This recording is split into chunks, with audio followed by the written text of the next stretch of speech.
ছোট পর্দার জনপ্রিয় অভিনেতা আরশ খানের অতিরিক্ত ধূমপানের কারণে তার ফুসফুস নষ্ট হয়েছে, কিন্তু হঠাৎ কেন এমন হলো? চলুন জেনে আসি বিস্তারিত।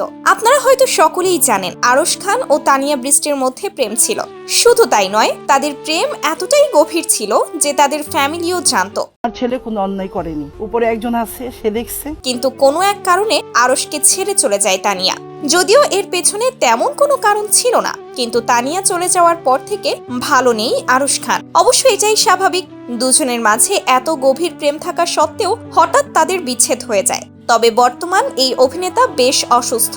নেটিজেনদের অনেকেই ধারণা করছে তানিয়া বৃষ্টির সঙ্গে বিচ্ছেদের কারণেই কি তার স্বাস্থ্য এইভাবে ক্ষতিগ্রস্ত হলো।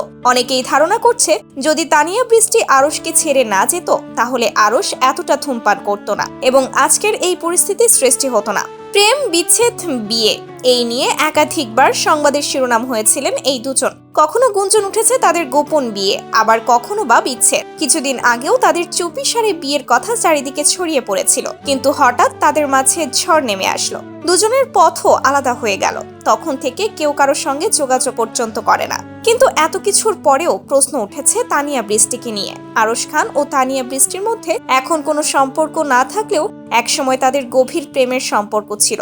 সুখে দুঃখে একজন আরেকজনের পাশে থেকেছে। কিন্তু আজ আরশ খানের এই অবস্থা দেখেও পাশে নেই তানিয়া বৃষ্টি। একবারের জন্যও দেখতে আসেনি তাকে, এমনকি ফোন করে খবর পর্যন্ত নেয়নি। আরশ খানের প্রতি তানিয়া বৃষ্টির কি এতটাই ক্ষোভ যে তার সাবেক প্রেমিকের এমন বিপদেও পাশে নেই তিনি? যদিও তানিয়া বৃষ্টি একাধিক সাক্ষাৎকারে জানিয়েছেন আরশ খানের সাথে তার সব সম্পর্ক চিরতরে শেষ। তবে নেটিজেনদের অনেকেই বলছে শুভাকাঙ্ক্ষী হিসেবে হলেও তানিয়া বৃষ্টির উচিত ছিল আরশ খানকে একটিবার দেখতে যাওয়া।